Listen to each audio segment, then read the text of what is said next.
So Walmart just released two different tablets by their Onn brand. One is an 8-inch and the other is a 10.1 inch. And both of these are considered the Pro version. Hopefully later this week we'll cover the 8-inch, but right now let's go ahead and take a look at the 10.1 inch Onn Tablet Pro. Currently the smaller one's right at $100 and the bigger one is just a little more at $130. So the first thing I notice is an error in their packaging. So it looks like they were going to have some preloaded apps on here and decided to change that last minute. It looks like they tried to cover it up with little stickers. So some of the quick specs here on the back. This does come with Android 10. The 10.1 inch screen is 1920 by 1200 resolution, 2.0 gigahertz octa-core processor, 6,600 milliamp hour battery, and they're advertising 10-hour battery life, so we'll definitely be finding out if that's true. 32 gigabytes of storage with a micro SD card slot for expansion, 3 gigabytes of RAM, and then the front and rear facing camera is 5 megapixels each. So I don't know if I'd call these specs Pro, but I don't know, maybe that's Pro for Walmart. Now there's also a bonus of $10 included from Walmart eBooks. I can't imagine that many people use that, but I guess it's better than nothing.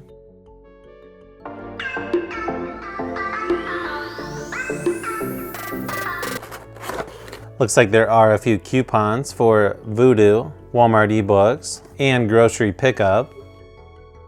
This one actually has USB-C charging, which I'm actually surprised to tell you the truth. And then it's got a 5-volt, 2-amp charging brick. Okay, so I've got to say, this definitely looks a lot better than what I've seen in the past from Walmart. Build quality on this looks really nice, very similar to a Samsung or Lenovo tablet. You've got dual speakers and microphone there at the top. You can see the pogo pin there on the bottom. My guess is they're going to have a keyboard case that this snaps right into. And then all of your ports and buttons are located on the right hand side. You've got your headphone jack, USB-C charging port, micro SD card slot, and then the power and volume buttons. So far I like what I'm seeing. This is definitely better than what I was expecting. Okay, so overall, I really like what the screen looks like on this tablet. I have no idea why they have the icons just scattered all over. When you swipe to the left, on the home screen, you're gonna get your Google News feed. Have you ever noticed that to get your notifications on a tablet, you can actually swipe down in 3 different spots? I don't know why they do that, but whatever. Not a whole lot in the notification shade there. It looks like it does have a few that you can add, such as dark theme, night light, storage, location, data saver, grayscale. So this is on Android 10, security patch level, January 5, 2020. In the navigation, they do add a little Walmart icon that just takes you to 4 different Walmart apps. It also lets you add apps to that. If you want to just have a shortcut to other apps, that's not a bad option. The good thing is they don't put a lot of bloatware on here other than the Walmart apps. So it's only using about 23% of the storage so far. I guess that's not too bad. So I really like the software on this so far. It's pretty much just stock Android with a few customizations. It's got 3 different gestures you can use on this: jump to camera, system navigation, and prevent ringing. For the screen lock, you've got none, swipe, pattern, pin, and password. You don't get face unlock with this tablet, but that's not a big deal. A quick size comparison, you can see it's basically the same height as the 10.3 inch Lenovo and the 10.1 inch Samsung tablet. However, since they added the extra bezel on the left and right, or top and bottom, depending on how you look at it, it's definitely one of the widest tablets that I have. One of the downsides to this tablet, there's no way this display is made of glass. You can tell it feels different just running your finger across it. I'm pretty sure that's plastic or a really poor quality glass one because I've already got a scratch on it and I haven't even really used it yet. Okay, so now let's take a quick look at the speakers so we can see what those sound like. I'm also going to test some gaming, see how this does on performance, and we're also going to find out what the battery life is like and how long it takes to charge it back up.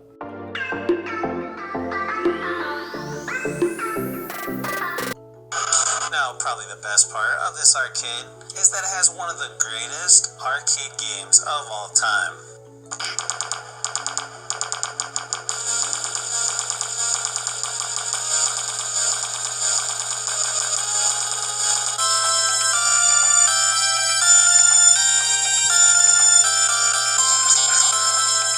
WWF WrestleFest.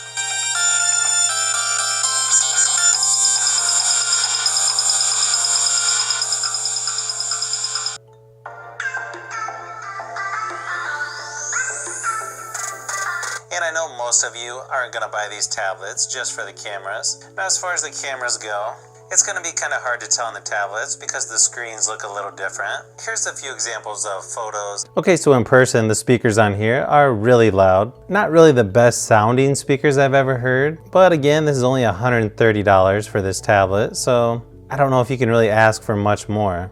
After running the Geekbench score on this one, I got a 147 for single core performance, and then the multi-core score is 830. The Tab M8 Full HD from Lenovo is actually pretty close to that score, and this has an ARM MT8768WA processor, so when watching YouTube videos you will get 1080p resolution. Now when watching Netflix on this device you're only going to get standard definition, but that's actually pretty common for cheaper tablets.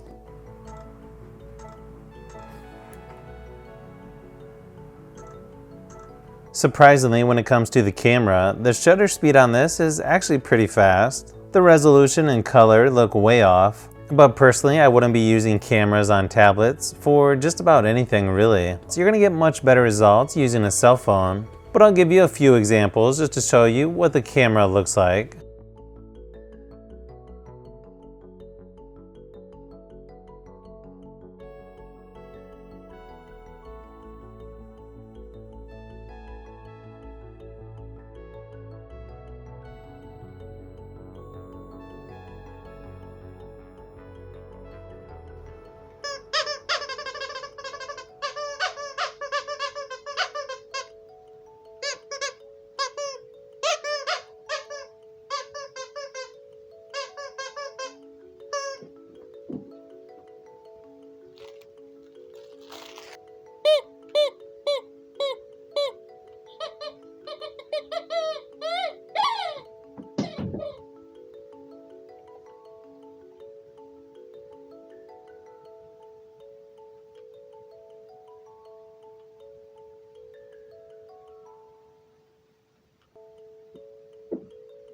Of course I had to test this on some gaming. Unfortunately, this device is not compatible with Fortnite, which is another thing that's pretty common with cheaper tablets. And even though PUBG Mobile is at the lowest graphics settings, it still played pretty good in my opinion. Especially when you're only paying $130 for this tablet. It had very minimal choppiness, and I ended up winning my first match without too much trouble. Here's some more game footage, just to show you what it looks like.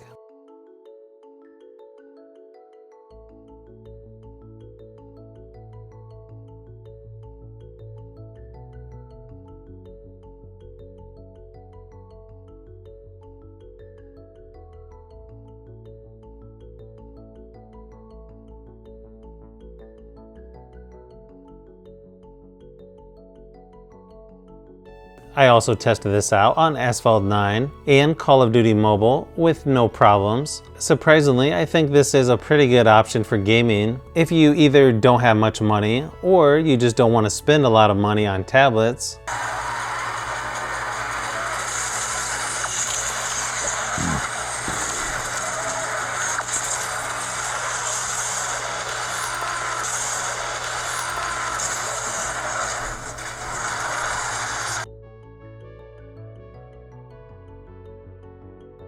So I did a battery drain test on this and it lasted, streaming continuous video with screen brightness at 100%, and it died just under about 6 hours. As long as you're going to use this at normal screen brightness, the mixed usage of browsing online, watching videos, playing some games. So yeah, I think you technically could get 10 hours battery life on this, and then it took just over 3 hours to charge the tablet back up.